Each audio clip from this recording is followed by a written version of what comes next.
Students, good evening. Good evening, sir. Class 10th, New NCERT, Chapter 5th, Arithmetic Progression, Exercise 5.2, OPS maths classes में आपका most welcome. Question number 17 हम करने जा रहे हैं। उससे पहले हम बता रहे हैं कि जनरल एपी क्या होता है जिसका कॉमन डिफरेंस सेम हो। A plus D, A plus 2d, A plus 3d dot dot AP होती है। अब क्वेश्चन नंबर 17 में एक एपी दी हुई है 3,8,13 डॉट डॉट, लास्ट का टर्म 253। तो यहाँ 28 टर्म निकालना है और हमने अपनी तरफ से कहा दिया नंबर ऑफ टर्म्स भी निकालो। तो यहाँ पर फर्स्ट टर्म क्या है 3, कॉमन डिफरेंस सेकंड में से फर्स्ट जाएगा तो 8 - 3 5, ए एंड लास्ट टर्म होता है 253। तो पहला जो पार्ट है ना, पहले पार्ट में क्या निकालना है A20 क्या हो जाएगा n-1, एक डी कम होता है तो a प्लस 19d आ जाएगा।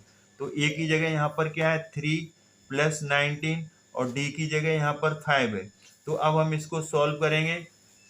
तो सॉल्व करने से 19 5 जा 95 आएगा। तो ये 95 आ गया, 95 3 98, ये फर्स्ट आंसर आपका आ गया।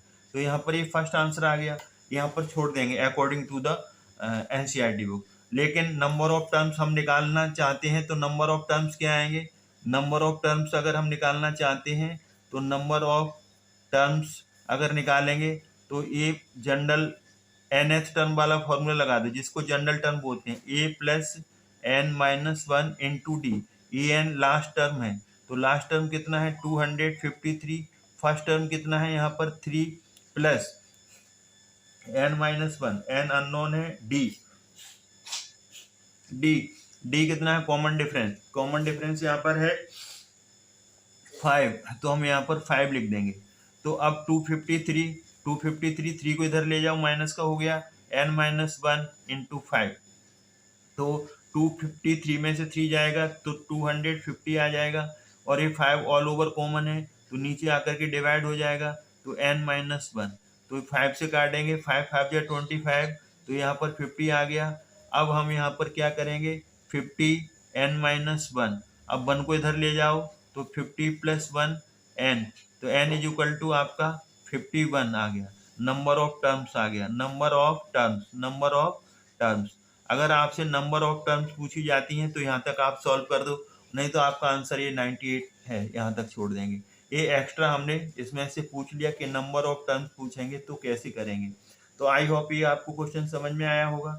अगर समझ में आया है तो वीडियो वॉच करें और लाइक करें, शेयर करें, सब्सक्राइब करना ना भूलें। Thanks God. Friends, hello sir. Question number 17 को हम दोबारा से कर रहे हैं क्योंकि पहले हमने जो अटेम्प्ट किया था उसमें 28 टर्म तो निकाल दी थी, ठीक है। अगर उसमें हमने ये नहीं देखा था कि 28 टर्म फ्रॉम द लास्ट से निकालनी है। अगर उसमें केवल ये आता है 28 टर्म 20वीं टर्म निकालो तो वो क्वेश्चन सही है, आंसर तो आप दे सकते हैं। अगर ये वर्ड लिख करके आता है 28 टर्म फ्रॉम द लास्ट, तब इस मेथड से आप करेंगे। तो इसमें क्या करेंगे, लास्ट से निकालनी है, लास्ट से। काउंटिंग यहाँ से नहीं करनी, 3,8,13 यहाँ से नहीं। अब काउंटिंग कहाँ से शुरू होगी 253 से। तो 253 लास्ट का टर्म है वो पहले आ जाएगा dot dot dot dot dot. जो पहले टर्म था 3 वो लास्ट में आएगा, फिर 3 के बाद 8 आएगा, 8 के बाद 13। बस इसका सेंस बदल जाएगा। क्या सेंस बदल जाएगा, आपका सेंस ये बदल गया कि ये जो एपी दी है 3,8,13 डॉट डॉट 253। अब एक उन्होंने कहा है 28 टर्म निकालो फ्रॉम द लास्ट, तो लास्ट वाला जो टर्म है वो फर्स्ट बन जाएगा। जो लास्ट टर्म है वो फर्स्ट टर्म आ जाएगा यहाँ पर, और इसका जो फर्स्ट टर्म है वो लास्ट टर्म बन जाएगा यहाँ पर। तो लास्ट में 3, फिर 8, फिर 13। अब इसका जो लास्ट टर्म था वो अब बन गया आपका फर्स्ट टर्म। क्या बन गया, फर्स्ट टर्म। कॉमन डिफरेंस निकालो, अगले में से पिछला, तो 3 में से 8, अगले में से पिछला जाएगा, 3 में से 8 जाएगा, -5 जाएगा। या फिर कॉमन डिफरेंस अगले में से पिछला 8 में से 13 कर दो, तब भी -5 आएगा। अब 28 टर्म निकालनी है तो a प्लस 19d होगा, a प्लस 19d होगा। अब ये जो टर्म 28 निकल रही है वो फ्रॉम दी लास्ट निकल रही है, तो अब ये कौन सा आएगा, जो लास्ट टर्म था वो फर्स्ट टर्म बन गया 253 प्लस 19 और ये माइनस का 5 कॉमन डिफरेंस, 253 है, यहाँ पर आ गया 19 5 जा 95 आएगा। अब तुम्हें कुछ नहीं करना है, 253 में से माइनस कर देना है 95, तो आपका जो आंसर आएगा वो 158 आएगा। तो ये आपकी 158 टर्म है, वो लास्ट टर्म से निकालेंगे, लास्ट टर्म से 28th term from the last, तो वो कितनी आ गई, 28th term from the last will be 158। तो बस ये ध्यान रखना है कि एपी को बदल देना है, जब भी फ्रॉम द लास्ट हो ना, तो जो लास्ट वाला टर्म है वो पहले आ जाएगा, 253 पहले आ गया, और 3 जो फर्स्ट वाला था वो लास्ट में आ गया, फिर उसके बाद 8 आएगा, 13 आ जाएगा। फर्स्ट टर्म 253, लास्ट टर्म थी वो फर्स्ट टर्म बन गई। अब कॉमन डिफरेंस अगले में से पिछला, तो 3 में से -8 -5, या फिर 8 में से -13 कर दो तो -5 आ जाएगा।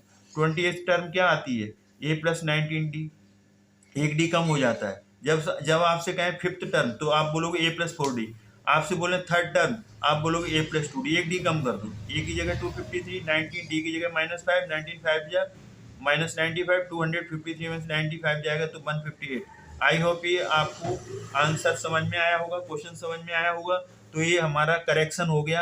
करेक्शन क्या है कि जो हमने पहले जो सम किया था ना, तो उसमें थोड़ा रॉन्ग हो गया था, वो डायरेक्ट हमने 28 टर्म निकाल लिया था, लेकिन उसमें पूछा क्या है 28 टर्म फ्रॉम द लास्ट, तो ये करेक्ट आंसर है, आप इसे कर लेंगे। Thanks God. हेलो स्टूडेंट्स, अब क्वेश्चन नंबर 18 एक्सरसाइज आपकी जो है 5.2। तो question number 18, the sum of the 4th and 8th term, दो टर्म का सम, 4th और 8th टर्म का सम कितना है, 24 एपी है। And the sum of the 6th और 10th टर्म, 6th और 10th टर्म का सम कितना है, 44। Find the first 3 terms of an AP, AP की फर्स्ट 3 टर्म्स निकालनी। तो यहाँ पर अकॉर्डिंग टू क्वेश्चन में क्या कहा गया है, पहले क्वेश्चन में कहा गया है 4th and 8th term, 4th term और 8th टर्म का जो सम है वो 24 गिवन है, यहाँ पर 24। तो पहले हम इसे सॉल्व करेंगे। देखिए यहाँ पर सभी, तो 4th टर्म को हम लिख लेंगे a + 3d, एक डी कम हो जाएगा। 8th टर्म एक डी कम हो जाएगा, तो a + 7d = 24। a और a मिल करके 2a आ जाएगा, 7d और 3d मिल करके 10d आ जाएगा, और यहाँ पर 24। तो पूरी इक्वेशन डिवाइडेड बाय 2 से डिवाइड कर दो, 2a को 2 से डिवाइड करेंगे a, 10d को डिवाइड करेंगे 2 से 5d, दोनों तरफ डिवाइड होना चाहिए, लेफ्ट हैंड और राइट हैंड दोनों साइड। तो 24 को करेंगे तो 12 आ जाएगा, इक्वेशन फर्स्ट बन गई। अब सेकंड में क्या कहा है उन्होंने, अब 6th और 10th टर्म, अब उन्होंने कहा है 6th और 10th टर्म का सम कितना दिया हुआ है, उसमें 44।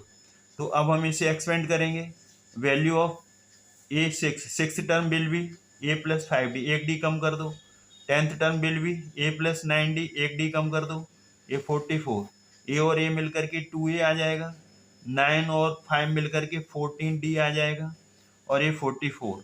अब ये भी डिवाइडेड बाय 2 से डिवाइड कर दो दोनों साइड्स, 2a को 2 से डिवाइड करेंगे a, 14 को 2 से डिवाइड करेंगे 7d, 44 को करेंगे 2 से 22। Call it equation first.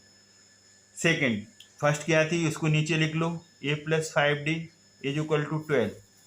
ये आपकी जो है कि फर्स्ट टर्म है। अब सेकंड टर्म ऊपर लिख ली और नीचे फर्स्ट टर्म लिख ली। a + 7d बड़ी टर्म है तो ऊपर लिख लो, a + 5d छोटी है तो नीचे। अब a और a सेम है, कट जाएंगे, लेकिन दोनों प्लस के अभी नहीं कटेंगे, सब्ट्रैक्ट करेंगे। सब्ट्रैक्ट करते हैं तो निचली इक्वेशन के साइन चेंज हो जाएंगे।